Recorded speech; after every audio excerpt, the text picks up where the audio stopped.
So now it's time for our first keynote. We are honored to invite Mr. Mandar Kulkarni, National Security Officer at Microsoft, to the stage to take us through strategies to safeguard our cyber infrastructure. Mr. Kulkarni is National Security Officer for India and South Asia at Microsoft. He is an acknowledged cybersecurity, AI, and cloud authority with 25 plus years of experience driving digital transformation across India. Currently, he engages with governments, regulators, and enterprises on cybersecurity and resilience. He has also led Microsoft's cloud built on India, helped Jio create their cloud and edge portfolio, and scaled cloud services for NetMagic and Tata Communications. Let's welcome Mr. Mandar Kulkarni with a big round of applause. Thank you, Pranjit. Hi, good afternoon. Always the most difficult session, right? Just after lunch. So, thanks Jaspreet for doing and before Jaspreet, I think the speaker got us a little bit to do movement. Hopefully, we are all awake. So, can you get the slides, please?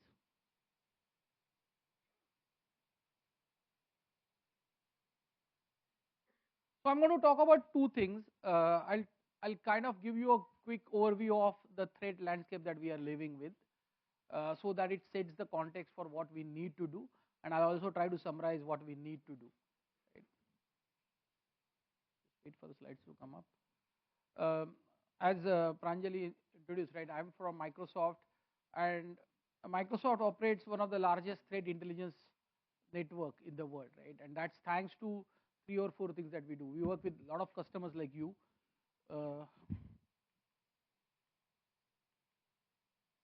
We work with a lot of customers like you. What we call as enterprise business, but we also have a large consumer portfolio. Right, many of you might be using Hotmail, Xbox, and our consumer products. Right. Beyond that, we have a team, we call it Mystic, a threat intelligence center, which basically captures all threat intelligence across the globe. We also have something called as digital crimes unit, right? Slightly different from what we live in, but I'll talk about how the digital crime has basically crossed boundaries and is impacting us. Now, their job is to work with law enforcement for things like takedown, right? Because a lot of this cyber crime that is happening is actually cross-border. So that's cross-border multinational collaboration is what we do as well. Now that gives us a lot of intelligence into what's happening, right? So I've tried to summarize some of it, right? So we live in a very complex, challenging, and increasingly dangerous world. If you just look at number of attacks, right? We actually are, we have visibility into more than 600 million attacks every day, right?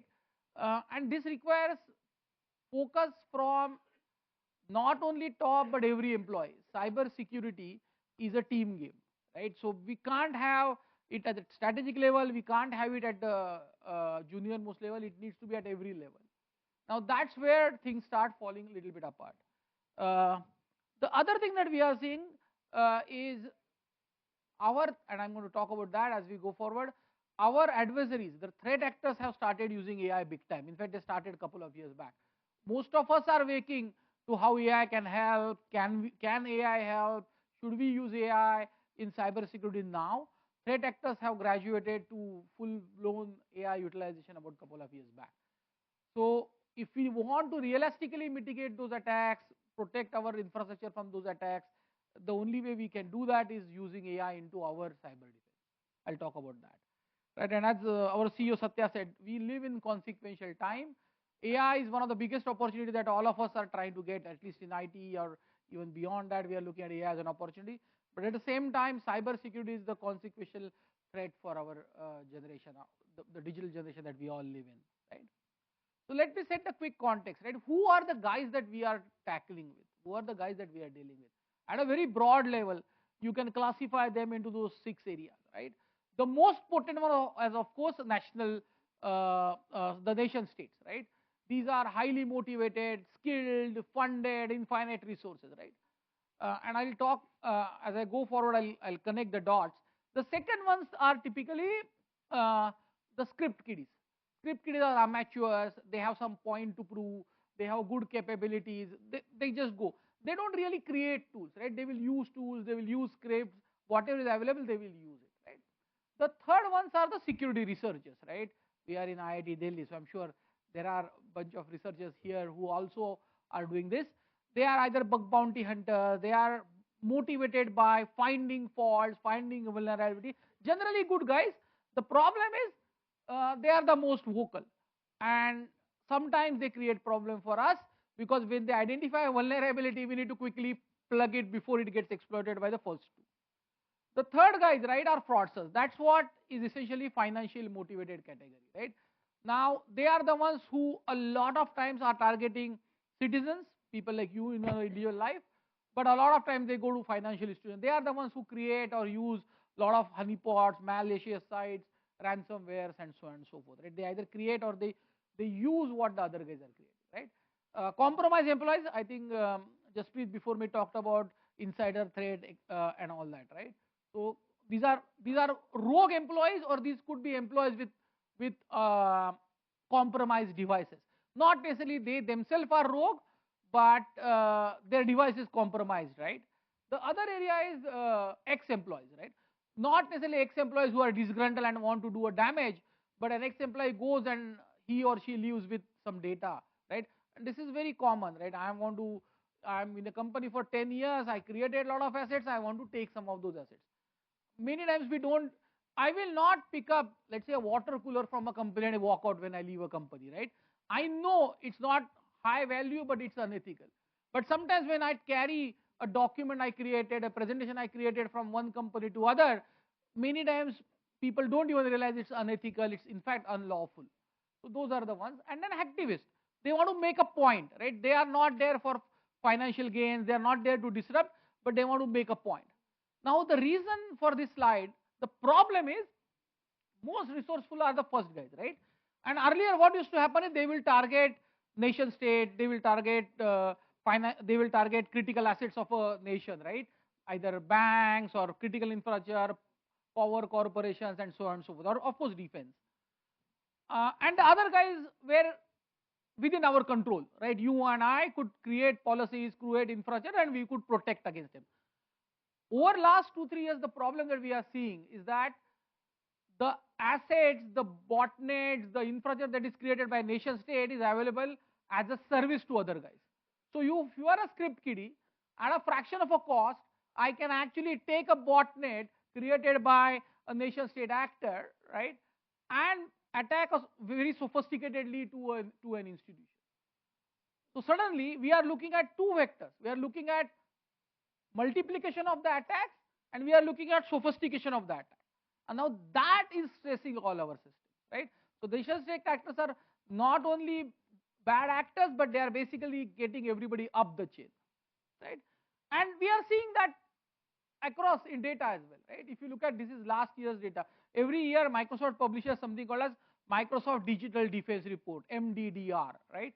You can search for it, you can download it, it's available free. Now one of the things that we realize is that ransomware, right? Everybody knows about ransomware. Ransomware went up, human-led ransomware, right? Why human-led ransomware are important or important to watch? Because they have an outcome attached. The problem with ransomware or problem with malware is that somebody creates and just spreads it out. Not necessarily every time it is human-led. What does it mean? If it is not human-led, there is nobody at the end to collect money, right? There is nobody at the end who is really targeting you, which is less of a risk. It damages you, but still it is not as bad. But if it is human-led, they are looking for an outcome. So the human-led ransomware went almost up 3 times, 2.75x, right? But the good point on this slide is that there is a 3-fold decrease in ransomware attacks reaching to the outcome. What does that mean? So the attacks have got triplicated, but the attacks reaching outcome, that means my system is getting compromised or I'm paying the ransom, is 3-fold less. And why is that? There are 2 or 3 reasons for that.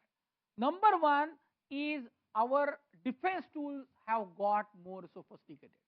Now that's very important takeaway, because that means we can put faith in the tools which protect us against ransomware. It's not just that it's a boogeyman, it's just a scare tactic, right? They are paying us back, point number one. Point number two, people are putting, and I'll talk about the strategy, and I think Jaspreet also spoke about the ZTA, the Zero Trust Architecture. So people are putting better security in place. So that's the good news that we need to keep in mind. While attacks jump, the outcomes or the impact has really got reduced. The other thing that is, and I will basically talk about this in a minute, little bit deeper, is fraud, right? Fraud impact us in both ways. They impact us as individual and they impact us as organization, right? How many of you heard? So there are 3-4 frauds. I put defects, corporate, tech scam, but the fraud that many of us, at least in India, should be aware. How many of you have heard digital arrest? Practically everybody, right? And not only it's a big problem, over last, I think, 4-5 months, it has been in the news, it has been in the media. Our Prime Minister spoke about it in, I think, twice on Man Ki Baat and all that, right?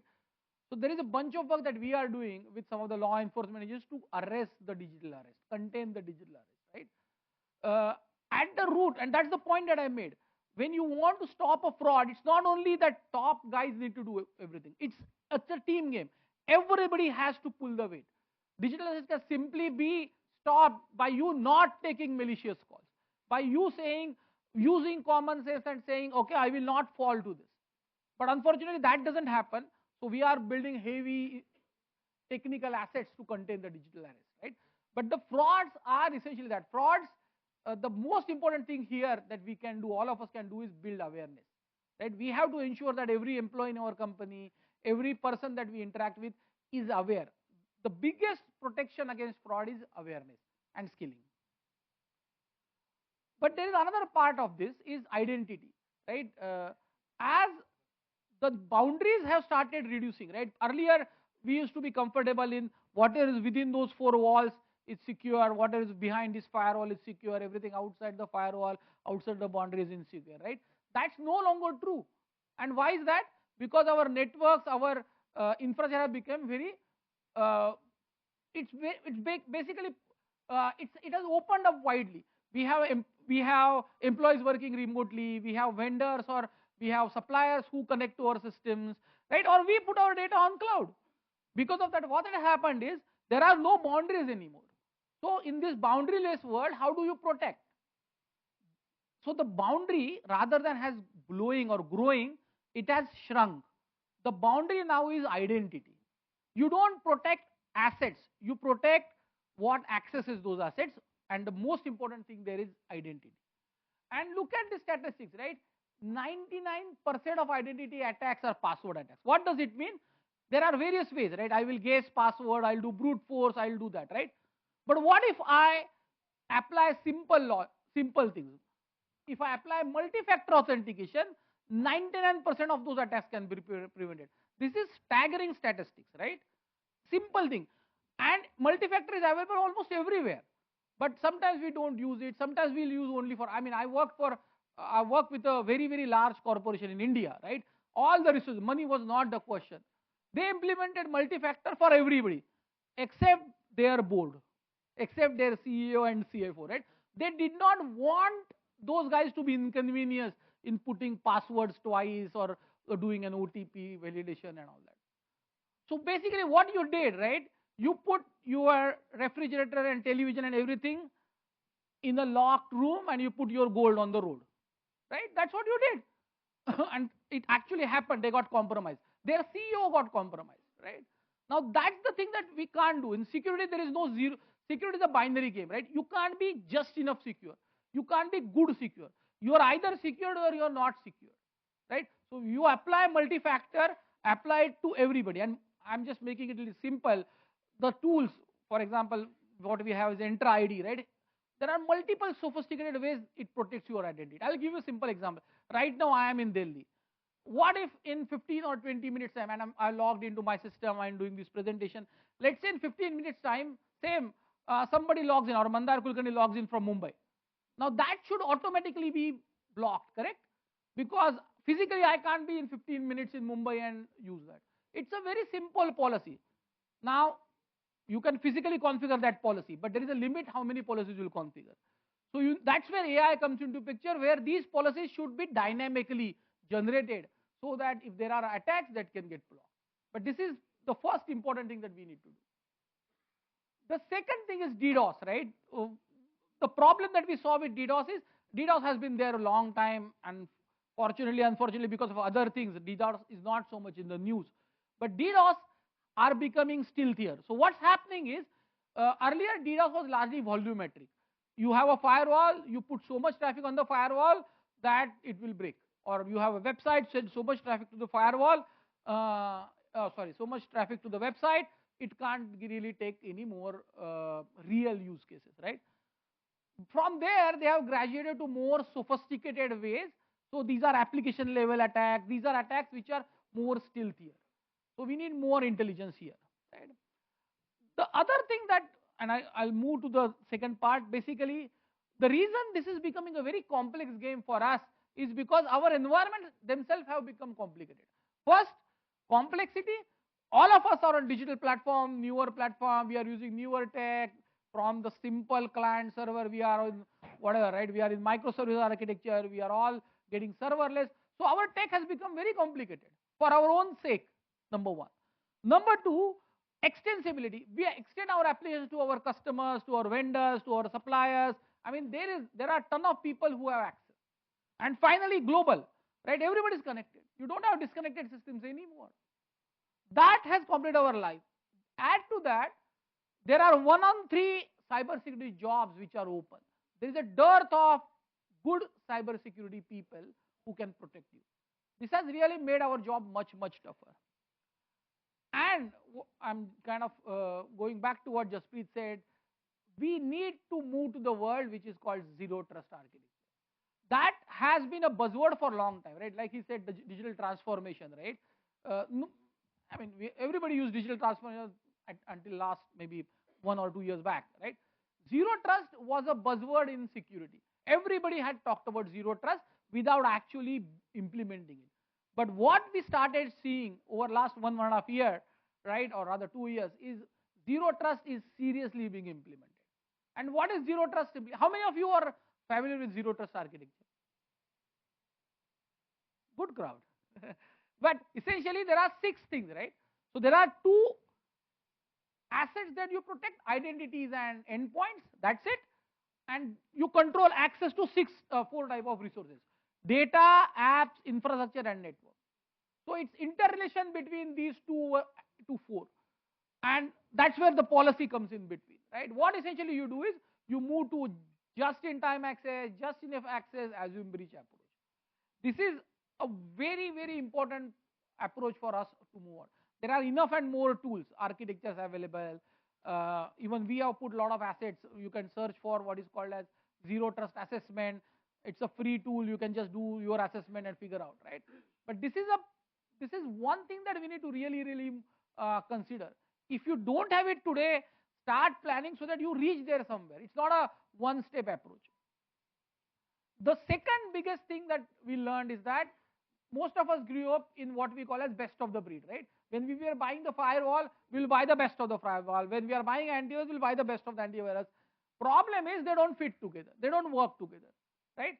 And what your threat actors do is they, like water through the cracks, they will exploit your antivirus not working with your firewall, or your SIEM not working with your XDR, and so on and so forth. So the approach that we are seeing, both the organization adopting as well as providers like us adopting, is basically move from best of the breed to best of the suit. You need to look at what we call as platformization as an approach, so that when you buy the next cybersecurity tool from whichever is the company, ensure it fits in your overall architecture. That's why I started with ZTA first, then the platformization. Ensure that whatever you do, you buy a next antivirus or SIEM or whatever, it fits in the overall architecture. It's not just best of the breed, but doesn't work with anything else. The next thing that we are seeing is threat-informed defense. Again, I'm so glad that Jaspreet presented before me now that threat hunting, right? Most of us were caught up in the world of signatures.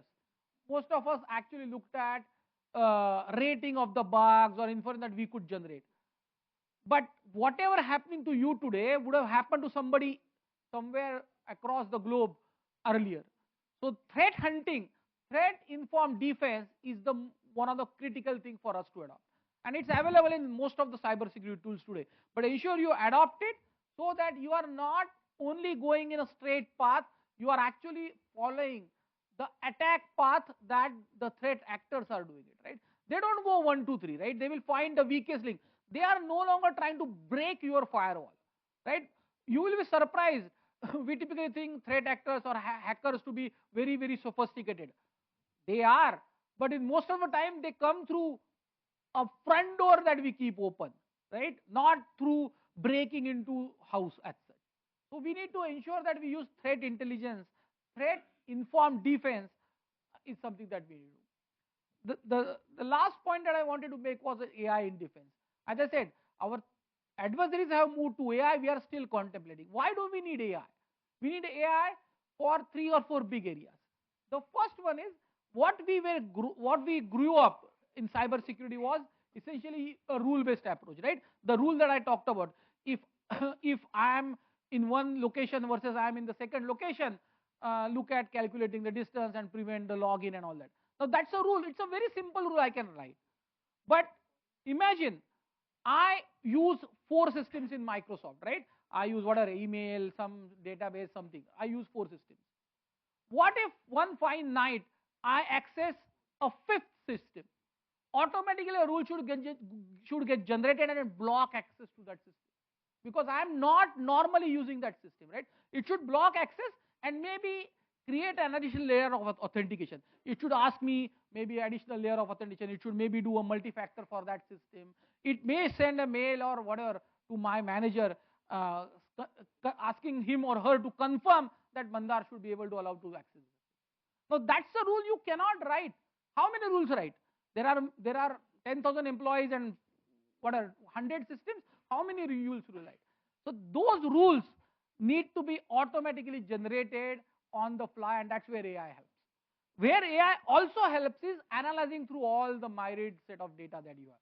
You have now multiple tools. You have threat intelligence coming in from global systems. How do you sift through that data? How do you really get intelligence out of that data? That's where AI is making a big difference. And third is automating the remediation. Your remediation could be on the firewall, could be on the server, could be on application, could be on database. How many experts you need in cybersecurity team to really make that happen? That's where generative AI is allowing you to runtime, basically real-time runtime, create those scripts which will help you mitigate those attacks. And we are practically seeing this in a big time being adopted. I kind of talked about this, that it's a zero-sum game. You basically need to have security at all layers. Security at the device layer, security at the, you need to start with threat intelligence, but you need to reduce your digital exposure. You need to have SIEM, XDR, AI. You need to have an end-to-end stack, right? And again, don't get worried that, okay, I need to spend a ton of money on making this happen. This is the blueprint that you need to adopt, and you can gradually go there as you start evolving. And finally, last slide. These are like a summary of what recommendations I did, right? If you look at the bottom part, first thing is you need to protect your identities. If you cannot protect your identities, everything else that you do is going to be immaterial. That's the first recommendation. Second, protect your endpoints. As I said, there are only 2 things that we are worried about, right? Endpoints and identities. So ensure that you put the right XDR so that you protect your identities and both IT and OT, or rather IT, OT and IoT, right? Any one of you from healthcare here? We have some representative on healthcare. Healthcare, more than IT, your OT is probably more critical, right? The devices that you have are IoT enabled. They have manufacturing uses a lot of OT. So you need to protect the end-to-end endpoints. Then the digital assets, the data, the code, the documents, and with DPDP, that becomes even more critical. So protect the assets, then the detect and remediate threats. That's where the XDR kind of response comes into, right? It's no longer enough for us to detect. Somebody telling you, you're already late, because by the time detection happens, you already are late. So we need to detect and remediate, and finally automate the operation. That's where AI comes into picture. So that's a simple strategy, right? These are the 5 things. If you do right, you will be much better in your security posture. Thank you. Happy to take any question.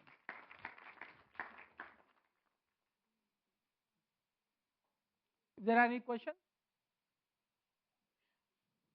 So please, I request everyone to please scan the QR code to put in your questions.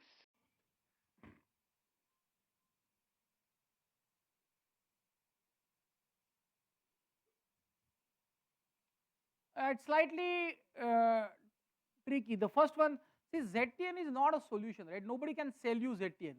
ZTN is an architecture. SASE is part of it based on what is your environment. Would I recommend SASE? Yes. Do you need it? Really based on your environment, right? But don't get bought into somebody selling you ZTNA. Nobody can sell you ZTNA. It's the architecture. It's how you set up your security. There is no product that can make you ZTNA ready. Oh yeah. Can you help us with any major attack based on AI in news? I didn't get the question. That's the job that we have, right? Helping you when you have an attack. There are, see, basically, if I take a minute, right? AI has got 2 paradigms. One, what we call as AI in security and security in AI. As we start adopting AI more and more, we need to ensure that the AI itself is protected, right? SQL poisoning is not new, you know them. There is something called as in generative AI, all of you are aware of LLMs. So even the LLM, the model poisoning can also happen, right? So how do you protect AI is question number 1. But question number 2 is, can AI help you in security? Big time, right? How many of you have heard of security copilot? Copilot for security. Okay, so that's basically one of the tools which actually has AI for cyber security. What is the limitation of first generation? Many. First generation, I mean, it will take a little bit more time, but I don't think there are first generation firewall which are essentially around network are doing anything for us, right? If you have it, quickly move on, upgrade. Can you tell us about any AI based tool which can be, yeah, I just mentioned security copilot, right? Copilot for security is a both. It is available as a standalone. It's also part of some of things like XDR and SIM that is available. I would definitely recommend look at that. On which security model TCL have partnership with, on which security model? So TCL and Microsoft have multiple partnership. I don't know about security model, but TCL and Microsoft have multiple layer of security, and I was lucky enough to work for both companies, right? So they are a big time partner. They offer, we use their services, they use our services. We are also working with our customers together across everything, network, infrastructure, cloud, management, including security. With what was, do I have to worry about third party risk as apparently, with what was explained, do I have to worry about third party risk as apparently I am then strong enough? Everybody has to worry about third party risk, right? Why? The risk exposure actually differs. So my first recommendation is do your risk profiling. Let's say if you are a research organization, then you are more likely to get attacked for the IP that you have than money or a ransomware. So you need to then worry about insider threats, data leak prevention more than anything else, right? But if you are a banking organization, your worries are a little different. If you are a national asset, you are a power company or you are a defense organization, your worries are different. So this question basically is, do I worry about third parties? Everybody. But how much is what will determine on your risk profiles, right? Supply chain is a big risk, right? And some of the items that happened on the news made us a little bit more aware of the supply chain risk. So third parties is definitely what we need to look at, but how much is based on the risk profile? Yeah. Thank you, Mr. Thank Kulkarni. you. So I would now like to invite Mr. Ajay Manchanda to felicitate him for his insightful contribution.